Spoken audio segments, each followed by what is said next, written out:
The sky above the alien jungle was dark and heavy. Purple clouds moved slowly. Strange birds screeched in the distance. Raiden Knox, a human scavenger, moved carefully through the thick vines. His boots crunched on wet leaves. In one hand, he held a scanner. In the other, a small blaster. His mission was simple: explore the ruins of an old illegal zoo deep inside the planet Zeroth 9 and collect anything valuable. He had heard rumors, stories about the slavers who once ran this place. They captured rare creatures from across the galaxy and locked them in strange cages. But the slavers were gone now, dead or escaped. Raiden didn't believe in ghosts. But still, something about this place made his skin crawl. His scanner beeped softly. A faint energy signal, deep underground. He found a broken stairway covered in moss. Carefully, he climbed down. The air below was colder, quiet, no sounds, only silence. Raiden walked through a long hallway of broken glass and rusted doors. Old cages lined both sides, empty. Some had bones inside. Others had broken locks. Then he heard something. A sound. A voice. Soft. Shaky. A humming tune. Like a lullaby. Raiden froze. Was someone here? He followed the sound, turning left, then right, and stopped. In the middle of a wide room stood a giant metal cage. Round, tall, and shaped like a birdcage. Inside was a girl. She was sitting in the center, legs crossed, arms wrapped around her knees. Her skin was silver blue. Her hair was long and white, tangled like soft wires. Her eyes were closed, and she was humming. Raiden stepped closer. The girl opened her eyes. They glowed faint blue. She looked at him, but didn't scream, didn't move. Instead, she whispered, "Please, don't be like them." Raiden swallowed hard. Who locked you here?" The girl didn't answer. She looked down. Raiden saw that the cage was too small for her to stand up. The floor was cold steel. A single bowl sat in one corner, old and empty. There were no blankets, no bed, nothing. "How long have you been here?" Raiden asked. The girl tilted her head. "I don't remember. Many moons, many darks." Raiden walked around the cage. It was strong, too strong to break by hand. He found the control panel, rusted, but still glowing faintly. "Let's get you out of here." But as soon as he touched the panel, a loud click came from behind him. He turned fast. From the shadows, a Guardian drone rolled out, spider-like legs, red eye glowing. It spoke in a robotic voice. "Warning, do not release test subject. Lethal force authorized." Raiden raised his blaster. "Of course." The drone jumped forward. Raiden fired. The shot hit one leg. The drone stumbled but kept coming. He ducked behind the cage, reloaded, and fired again. This time aiming. At the eye, boom. The red light shattered. The drone sparked, twitched, then collapsed into the dirt. Raiden stood, breathing hard. Stupid machine. He turned back to the panel. The girl was watching him closely. Her hands gripped the cage bars. "Why are you helping me?" she asked. Raiden shrugged. "Because no one should live in a cage." He pulled out a small toolkit, connected a wire, and started bypassing the lock. Sparks flew. A flash of blue. Click. The cage door creaked open. The girl didn't move at first. Raiden reached out his hand. "Come on. You're free." She looked at his hand for a long time. Then slowly, carefully, she reached out and touched his fingers. Her hand was cold, but soft, and shaking. He helped her out. She stood slowly, legs weak. "What's your name?" Raiden asked. The girl looked up at him. "Arya," he smiled. "Nice to meet you, Arya. I'm Raiden." Suddenly, his scanner beeped fast. He looked down. Multiple life signals, moving fast, toward their location. He looked at Arya. "Are you being tracked?" She nodded slowly. "Yes. They always come back. When the cage opens, Raiden cursed under his breath. Then we have to go, now. He grabbed her hand, and together they ran up the stairs, through the vines, into the jungle. Behind them, the shadows moved. Heavy footsteps, cold voices. Asset has been breached. Begin recovery. Raiden pulled Arya close and whispered, I don't care who they are. I'm not letting them take you again. Arya looked up at him, her eyes glowing brighter now. I believe you, she said. But deep inside, Raiden knew this was no ordinary girl, and this was no ordinary rescue. The jungle trees shook as Raiden ran, pulling Arya behind him. Thick. Vines slapped against his face. The scanner on his wrist beeped faster with every step. Life forms, armed, fast, and closing in. Behind them, metal voices echoed through the ruins. Asset breach confirmed. Recovery unit activated. Raiden glanced at Arya. Her silver-blue skin glowed softly in the shadows and her breathing was uneven. She had never walked this far before. Her legs were weak after years in that cage. Hold on, Raiden said. We're almost there. Up ahead, hidden behind giant roots, was a half-buried shelter pod from an old science outpost. Raiden had seen it earlier during his sweep. Back, then it looked useless. Now it was their only hope. He forced open the side panel and pushed Arya inside. Then he climbed in and shut the hatch. The space was small, dark, rusty, and cold, but it had thick walls, thick enough to block heat. Signals. For a while. Raiden dropped to one knee, breathing hard. Arya sat quietly across from him, her arms around her knees. Her eyes watched him, but she didn't speak. Raiden reached for a small light stick and snapped it. A soft yellow glow filled the pod. He looked at her carefully. You okay? Arya nodded, once. Then she spoke softly. Why did you come back for me? Raiden shrugged. I don't know. Something about you didn't feel right. I mean, not in a bad way. In a broken way. And I know that feeling. Arya tilted her head. You were in a cage too? Not a real one, he said, but close enough. He looked down at his hands. I was a soldier once, sent to protect people. But orders changed. One mission. I followed orders, and innocent people died. After that, I walked away. Started scavenging. I didn't want to fight for someone else's lies again. Silence filled the pod. Then Arya whispered, You saved me, but I think I broke something. Raiden frowned. What do you mean? Arya pointed at the far wall of the shelter. Small cracks were glowing faint blue. Raiden crawled over, touched the surface. It was vibrating, not from machines, from sound. A low hum filled the pod. It wasn't coming from a speaker. It was coming from Arya. Was that you? He asked, eyes wide. Arya nodded slowly. Sometimes when I'm scared or sad, it comes out. Raiden stared. You're singing? She looked confused. What singing? Raiden blinked. It's when someone makes music with their voice. She thought for a moment. Then yes, but I never learned it. It just happens. Before Raiden could respond, the scanner beeped again. 3 enemy signals, less than 200 meters away. He grabbed his blaster and peeked out through a crack in the hatch. He saw them. 3 armored figures, tall and thin, scanning the ground.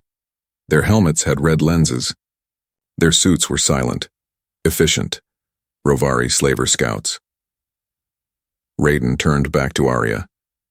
Listen to me. If they find us. Arya suddenly closed her eyes. She began to hum again, softly, like a breeze. Her voice was quiet, but it filled the HR shelter like warm air. The light stick flickered. The scanner screen turned to static. Outside, the soldiers paused. One of them turned sharply as if confused. The other raised a scanner, but it sparked and shut down. The third soldier dropped, to one knee, holding his helmet. Raiden watched in disbelief. Arya's song was interfering with their tech. He whispered, You're jamming them. She opened her eyes. They can't hear each other now. Raiden smiled, amazed. You're more than a prisoner. You're a weapon. Arya frowned. I don't want to be. Raiden softened. Then maybe you're not a weapon. Maybe you're a key. Outside, the soldiers backed away, disoriented. They retreated into the jungle. Raiden exhaled. You saved us. Arya looked down. I didn't mean to. It just happened. Raiden moved beside her and placed a hand on her shoulder. Sometimes that's how heroes are made. But before they could rest, a new sound shook the ground. A deep metallic roar from the sky. Raiden looked through the hatch again. A ship was landing, large, black, and marked with the Rovery symbol. They had sent a Hunter-class drone transport. This wasn't a patrol anymore. They were here to take Arya back no matter what. Raiden clenched his jaw. They're done playing. Arya whispered, They want to lock me again. Raiden stood, blaster in hand. Then let's make sure you're never caged again. The roar of the ship grew louder. Raiden looked up through the trees. The black Rovari drone transport hovered above the jungle like a dark cloud. Its sides opened and metal figures dropped to the ground. 10 of them. All armed. All fast. Slaver. Hunters. Raiden grabbed Arya's hand. We have to move. Now. She nodded, her glowing eyes full of fear. But she didn't freeze. She trusted him now. They ran into the thick jungle, leaves slapping against their faces, roots pulling at their feet. Behind them, the hunters spread out, moving through the trees like shadows. Red lights blinked on their helmets. They scanned. Heat, sound, movement. Raiden checked his wrist scanner. Too many of them. We can't outrun this. Arya looked around. There is a place ahead. He blinked. You know this area? She pointed. They took me through here when they brought me. There's an old power chamber, hidden under roots. Raiden nodded. Let's go. They pushed through the vines, ducked under fallen trees, climbed over slippery rocks. Raiden's breath came fast. His side ached. But he didn't stop. Not while Arya held his hand. Soon, they reached the spot. A large tree had grown over an old metal hatch. Thick roots covered it like claws. Raiden pulled out his knife and began cutting. Behind them, the hunters were getting closer. Their metal feet crunched through the brush. One of them shouted, Target detected, prepare stun pulse. Raiden cursed, I'm not fast enough. Arya stepped forward. She stood tall, just a small girl in size, but something powerful in her glow. She placed her hands on the tree and began to hum. It wasn't loud, but it was different this time. It was clear, like crystal water. The roots shook. The metal hatch pulsed. The air shimmered. The hatch unlocked with a click. Raiden pulled it open. Arya, inside, go! They dropped into the dark space below. Raiden closed the hatch behind them just as red lasers flashed over the spot where they stood seconds ago. Inside it was cold and dusty, but they were alive. Raiden sat down, heart pounding. What did you do? Arya looked down at her hands. I sang with purpose. I asked the machine to remember me. Raiden stared. You're learning how to control it. She nodded slowly. I'm trying. Suddenly, above them, the hatch shook. The hunters were scanning the area. A sharp hiss. Then the sound of metal cutting through metal. They're burning through, Raiden said. He looked around. We need to go deeper. He found a narrow tunnel and led Arya through. The power chamber was once part of an old energy station, long abandoned. But some light still flickered, weak but alive. They reached a wide room filled with old panels and dead screens. Then, a sound, not from above, from below. A low rumble. Raiden looked around. What now? Arya touched the wall. Her eyes widened. This is where they made the cage. Raiden froze. Here? She nodded. I remember. I remember the voices. They said I was too soft. They wanted to change me. Raiden stepped closer. What else do you remember? Arya's voice was low. They said I was version 3.1, The last test, the one that felt too much. Suddenly the wall behind her lit up. A screen blinked on. A face appeared, old robotic flickering. Test subject Arya, status recovered. Raiden raised his blaster. That's not good. The voice continued. Auto-containment protocol active. Begin memory reset. No, Arya cried. I won't go back. Her glow flared, brighter than before. Raiden stepped back as the light filled the room. Arya lifted her arms. Her voice rose into a song. No longer weak, no longer scared. The walls shook. Screens cracked. The robotic face screamed and vanished. Silence returned. Raiden stared. You stopped it. Arya looked at him, her eyes glowing like stars. I didn't break the system. I erased it. Footsteps echoed behind them. The hunters had entered the chamber. Raiden aimed his blaster. Arya, run! She didn't move. Instead, she whispered, Let me try something. She stepped forward slowly. The hunters aimed their weapons. Do not move. But Arya did. She stood in the center of the room, took a deep breath, and sang. A pure note. Strong. Steady. The lights flickered. The hunters' helmets sparked. One by one, they shut down, dropped silent. Arya fell to her knees. Raiden caught her. I didn't hurt them, she said, breathing fast. I just turned them off. Raiden looked at the motionless hunters. Then he looked at her, this strange glowing girl. You're not just a key, he said. You're the lock too. The air inside the old power chamber was heavy and still. Raiden sat beside Arya, who was resting against a broken console. Her glow had faded slightly. Not gone, just quiet now. Her breathing was calm, but her eyes were distant, like she was listening to something deep inside her mind. Raiden looked around. The hunter droid still lay silent on the ground, completely shut down by Arya's strange, beautiful song. No violence. No blood. Just silence. Arya, he said gently. Are you okay? She nodded, but didn't speak. Raiden leaned back and sighed. You've saved my life twice already. Just saying. You're doing better than I ever did as a soldier. She smiled softly, then said, I remember more now. Raiden looked at her. From before the cage? Arya nodded.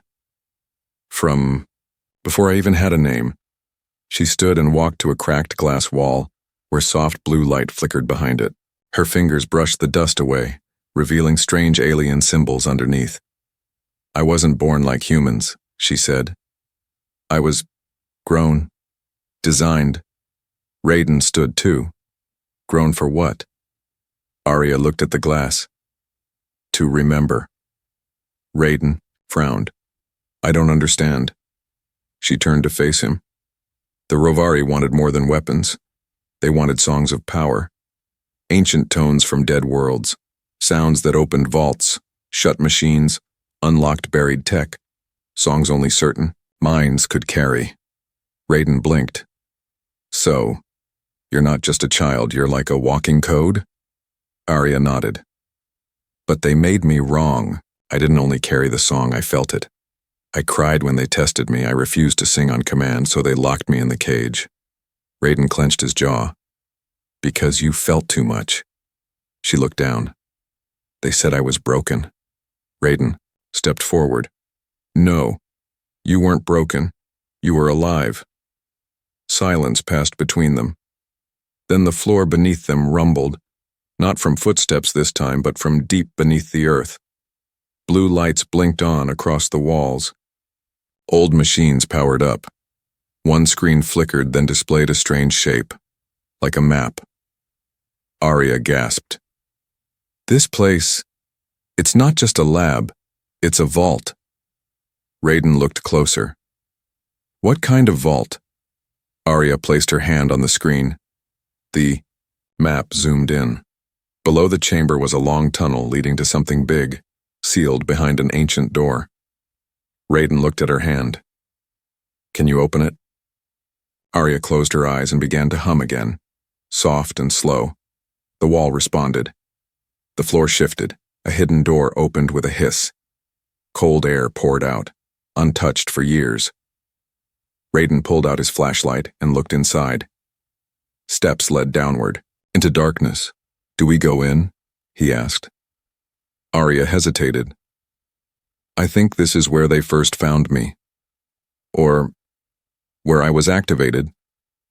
Raiden looked at her carefully. "You don't have to." Arya took a deep breath. "No, I want to know who I really am." They stepped into the tunnel together. The tunnel was long and narrow, walls smooth like glass. Blue lights flickered as they passed. Machines lined the sides, all off, all silent, until Arya sang again. Just one note. Soft, clear. The machines lit up. Images appeared on the walls, holograms showing pieces of the past. Raiden stared. He saw scientists, Rovari and others, building a tank, filling it with silver-blue fluid. Inside floated a small child.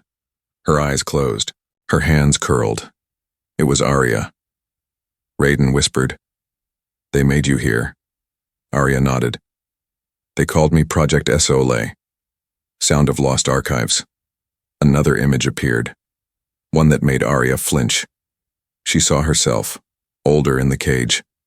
Slavers, arguing outside. One shouted, "She won't obey, she sings when she wants, she's dangerous." Another voice replied, "Then lock her, sell her later." The memory faded. Raiden stepped closer. "You were never a slave. You were a key they couldn't control, so they locked you instead." Arya's eyes filled with light, not tears, but purpose. "I don't want to hide anymore." Raiden nodded. "Then don't." They reached the end of the tunnel. A huge door stood before them, sealed tight, covered in symbols. Raiden stared. "What's behind it?" Arya placed her hand on the center symbol. She didn't hum this time. She spoke. One word, in a language Raiden didn't know.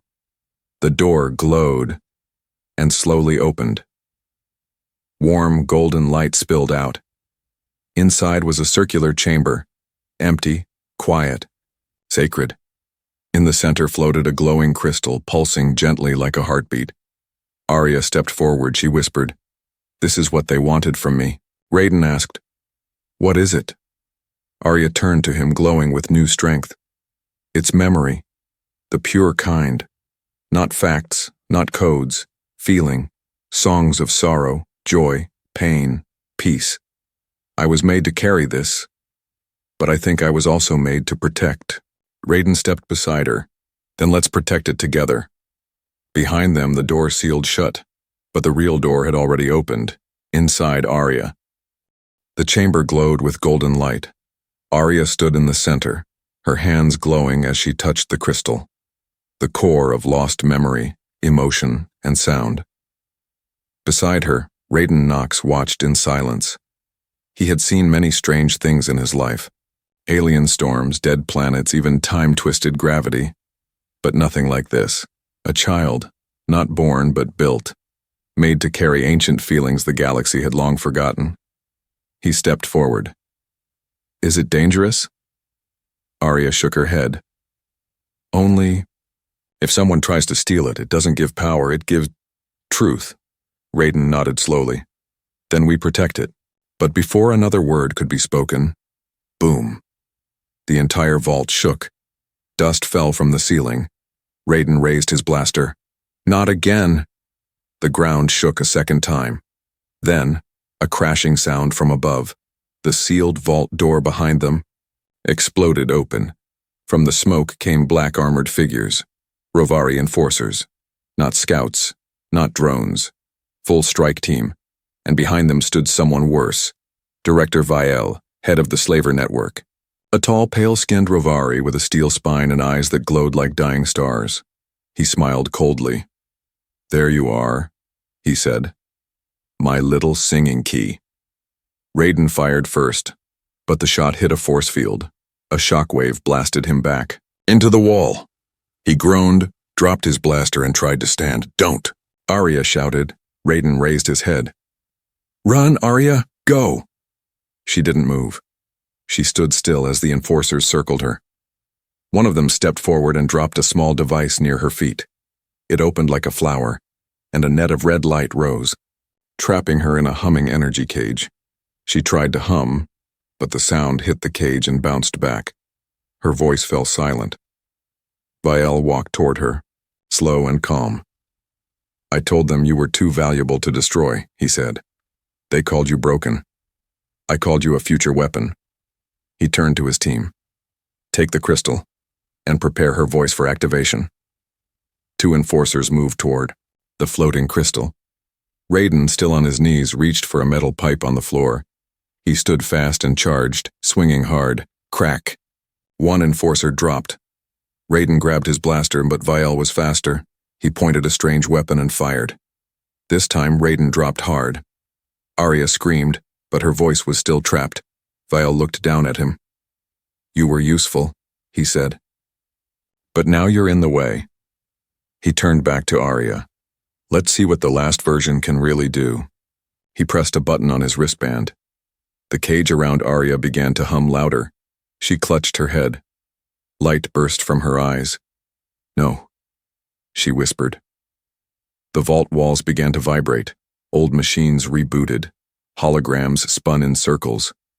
The crystal pulsed faster, reacting to her pain. Viel smiled. "Yes, that's it. Sing, little key. Sing your storm." But suddenly, the crystal pulsed red, not gold. Red, and a voice filled the room. Deep, ancient, angry. "You cannot steal memory. You cannot force feeling." Everyone froze. Even Viel. The crystal flared. The vault trembled. One by one, the enforcers' helmets cracked. Their armor sparked. The cage around Arya shattered. She fell to her knees, gasping, but free. Raiden crawled to her, pulled her close. "I'm here," he whispered. "I've got you." Arya looked up. Her voice shook. "They want me to be a key, but they don't understand." She stood, her body glowing like the sun. "I'm also a lock." She raised her hand. The crystal floated higher, then she began to sing, not in pain, not in fear, but in choice. The walls cracked, machines exploded. Viel screamed, raising his weapon, but it melted in his hand. He turned to run, but the vault door slammed shut.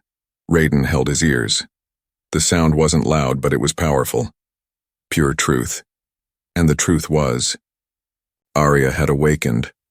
When the light faded, the enforcers were gone, scattered like dust. The crystal hovered silently, now dim. Arya fell into Raiden's arms. He caught her, gently. "You okay?" She smiled weakly. "They can't use me anymore." Raiden nodded.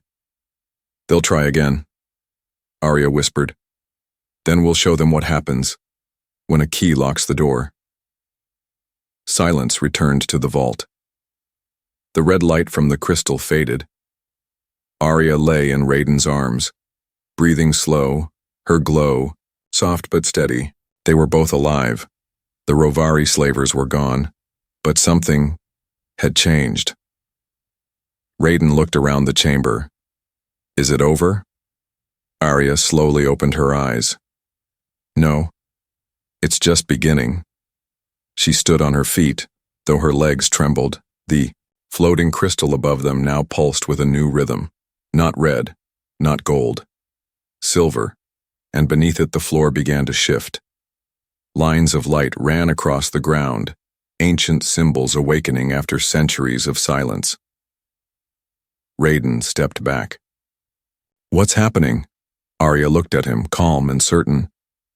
"The memory I protected, it wasn't only emotion, it was sleeping minds, pieces of something much older than the Rovari ever understood." Suddenly, the walls began to open, sliding apart like puzzle doors. Behind them, statues stood in a circle, 10 of them, tall, armored, alien, yet beautiful. Each one wore a crown of crystal and held a silent weapon made of light. But they were not statues. Raiden whispered, "Are they alive?" Arya nodded. Not yet. She walked into the center of the chamber. The crystal followed her, floating gently above her head. She began to hum again, not a full song, but a soft call. The chamber responded. Each statue lit up, heart, eyes, hands. Raiden watched in awe as one by one, the guardians of the first voice awakened. Their eyes opened, white flames flickering inside. One stepped forward, kneeling before Arya.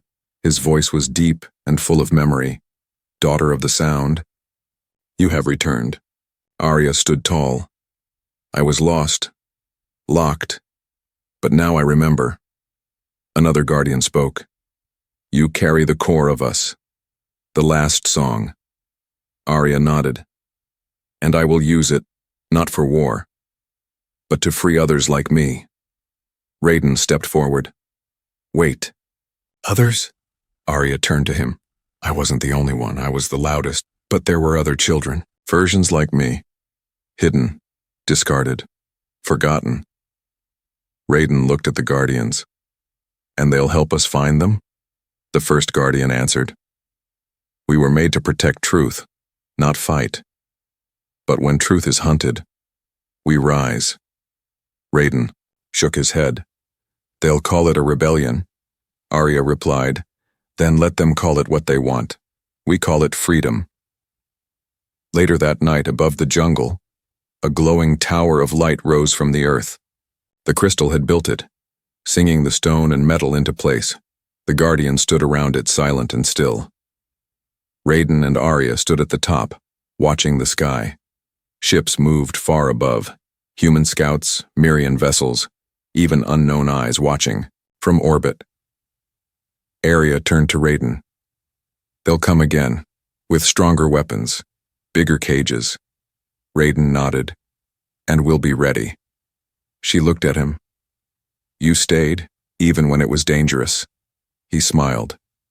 "You opened something in me, not just a vault, something I'd locked away." Arya placed her hand on his. "Then maybe we both unlocked something." Far below in the underground vault, the Guardian Council prepared the final message. It would be sent across the stars, a signal no machine could block, a voice filled with emotion, memory, sorrow, and hope. It would reach the lost. It would wake the others, and it would begin something new.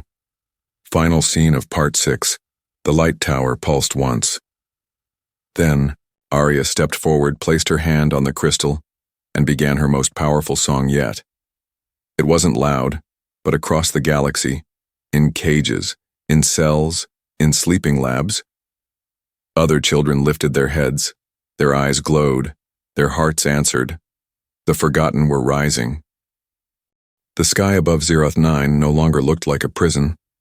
It glowed now, soft golden rings of light rising from the tower that Arya and Raiden had built with the Guardians. Once, this place was used to cage the forgotten.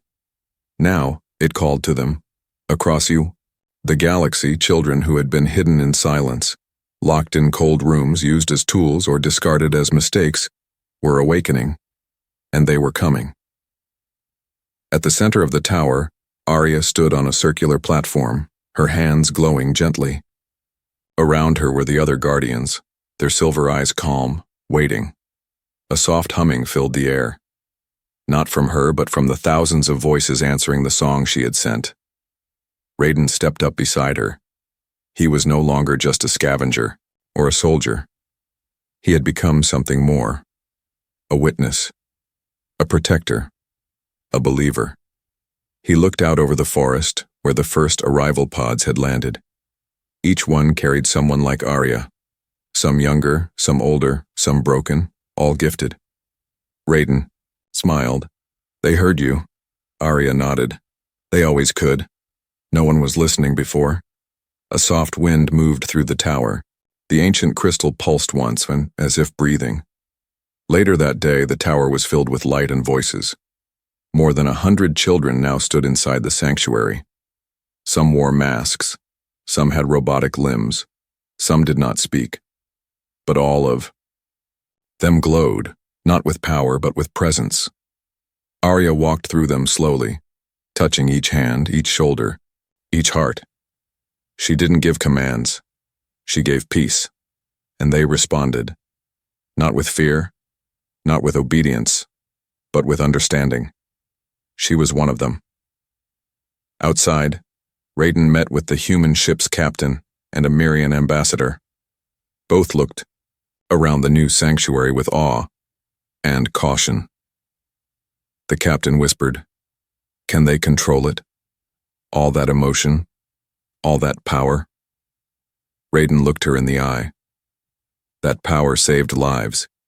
It ended a war before it started. And it never wanted to fight in the first place. The ambassador asked, "And what do they want now?" Raiden smiled. A place to be real. That night, the stars above the tower shimmered brighter than ever. The crystal floated to the top of the spire and released one final pulse. Not a call, but a welcome. From that moment on, any being, human, alien, born or built, who had been forgotten, locked, or lost, had a home.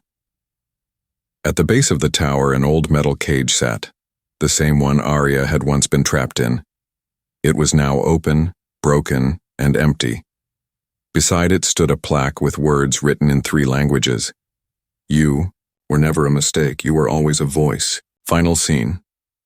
Raiden and Arya stood at the edge of the platform watching young voices sing to the trees, play with light and paint stories in the air. He turned to her. "What now?" She looked at him. "Now we teach them how to use their voices, not for destruction but for healing." He raised an eyebrow. "And you?" Arya smiled. "I was a cage, then I became a key. Now, I will be the song that never ends." She reached out and took his hand. Together they stepped into the future, where memory was not pain, power was not fear, and every forgotten one finally had a name. And in the quiet that followed, across every corner of space, the stars themselves seemed to whisper back, "We hear you now.